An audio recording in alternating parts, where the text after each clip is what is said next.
В магазин идти было незачем, ну разве что за хлебом. Но и он мог подождать. Вчерашние пироги вполне могли заменить его. Но и дома сидеть не хотелось. После 3 месяцев, проведенных большой дружной семьей, дом казался пустым. Дети разъехались, кто учиться, кто работать. Галина осталась вдвоем с мужем. И если будни еще как-то были заполнены работой, общением с коллегами и хоть и небольшими домашними хлопотами, то в выходные от тоски можно было волком выть. Евгений-то находил себе занятия: то дрова убирать, то сарай подправить, то на рыбалку сходить. А вот Галине, кроме как приготовить ужин на двоих, да слегка убраться, и дел-то не оставалось. Огород был давным-давно прибран, заготовки сделаны. Сейчас вот муж еще поросенка приберет, и останется у Галины одна кошка. Схожу все-таки до магазина. Думала, одеваясь женщина. Вдруг чего вкусненького привезли. Выйдя из калитки, заметила под забором какое-то шевеление. Посмотрев туда, Галина еле слышно вскрикнула. Под забором сидел ребенок, непонятного пола, лет 4, очень чумазый, в грязной не по размеру одежде. Несмотря на позднюю осень, калоши на голую ногу. «Я Ленка, я вон в том доме живу», — махнула рукой, судя по имени девчушка, куда-то за Галинин дом. «А здесь что делаешь?» «Гуляю». «А с кем?» «С собачкой». Девочка достала из-под полы старенького грязного пальто такую же грязную игрушку, отдаленно напоминающую щенка. Понятно. Галина не знала, что говорить и что делать, но понимала одно: девочку нельзя вот так оставлять. «А давай я угощу твою собачку косточкой», — предложила женщина. «Давай», — обрадовалась Лена и встала. От вида ребенка Галине стало плохо. Чьи-то явно со взрослого обрезанные штаны держались на грязном матерчатом поясе. Рукава растянутого свитера торчали из рукавов ставшего маленьким пальто. То, что было на голове, не имело права называться шапкой. И калоши, старые, большие, одетые на босые грязные ноги. Галина провела девочку в дом. «Раздевайся и мой руки», — велела она ей. «Пока твоя собачка грызет косточку, мы с тобой попьем чаю». Лена послушно прошла в ванную комнату. Когда она вернулась, ее ждала тарелка горячего супа, большая кружка сладкого чая и тарелочка с пирожками. Девочка испуганно поглядела на Галину. «Я решила, что нечего воду гонять», — ободряюще улыбнулась ей женщина. «Лучше сначала подкрепиться. И собачке твоей, вот косточка». Галина показала небольшую куриную кость. Кивнув, Лена взяла кость и деловито подсунула его своей игрушке. Затем села за стол и с жадностью начала уплетать суп. Пока она ела, Галина выпытывала у нее подробности жизни. «Мамка померла от пьянки», — серьезно рассказывала Лена. «Она с папкой выселили с квартиры за неуплату. Вот мы сюда и переехали. Здесь бабка его жила. Он мне новую мамку ищет и велит не мешать, когда кто-нибудь приходит. Вот я и хожу гулять с Рексом». Галина не верила своим ушам и глазам. От рассказа девочки волосы вставали дыбом. «21 век», — думала она, — «неужели такое возможно?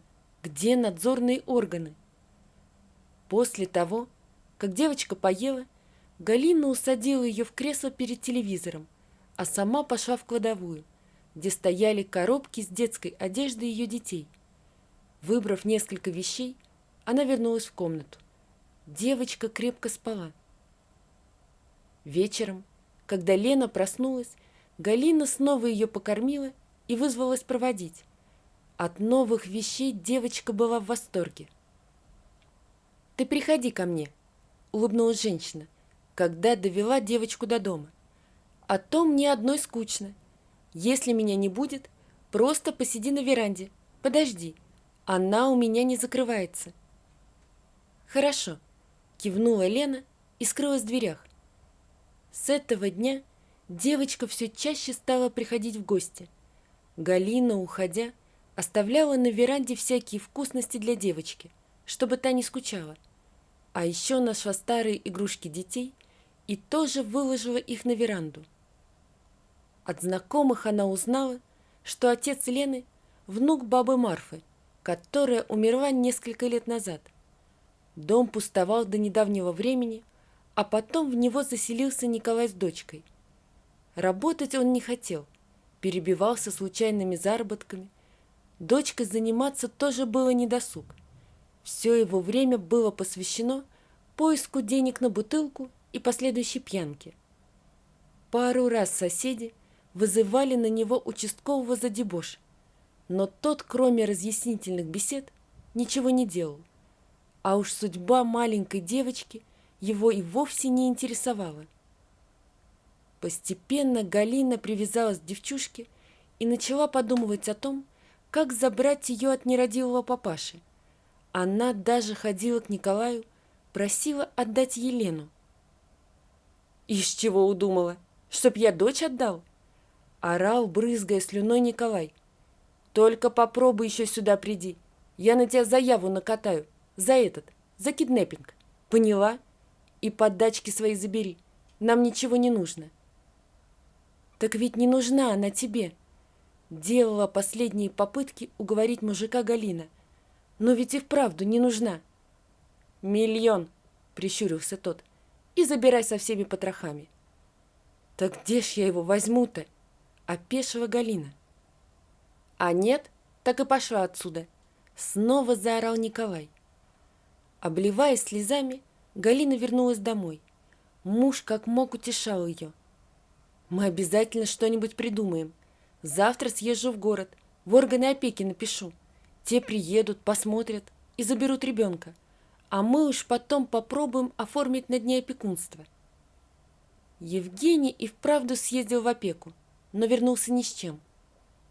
«Девочка живет с родным отцом», — сказали там ему. «Не нужно разрушать чужую семью по своей прихоти». Никакие доводы Евгения не убедили организовать проверку условий жизни ребенка.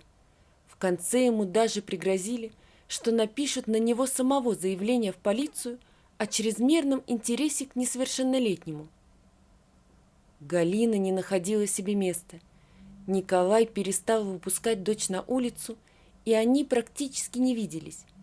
Женщине больно было думать, что ребенок сидит голодная в холодном доме, так как Николай не озаботился запастись дровами на зиму и топился тем, что осталось от бабки. Но делал это очень редко, когда уж совсем замерзал.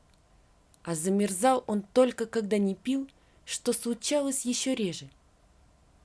Галина каждый день ходила к дому, где жила девочка, стараясь улучшить момент, когда Николай уйдет на поиски выпивки. Пока его не было, она через маленькое оконце в туалете передавала Лене еду и что-нибудь из теплой одежды. Николай, видя, что у девочки появилась какая-то обновка, тут же забирал ее и уносил обменивать на бутылку. Положение становилось совсем невыносимым. Отчаявшись, Галина решила собрать, где можно, денег, чтобы нанять хорошего юриста, который вызволит девочку из лап пьяницы папаши. Накануне отъезда в город для поисков юриста Галина не спала всю ночь. Под самое утро сон одолел ее, и она не сразу услышала тихий стук в двери. Открыв дверь, женщина увидела полуголую девочку, которая тут же потеряла сознание.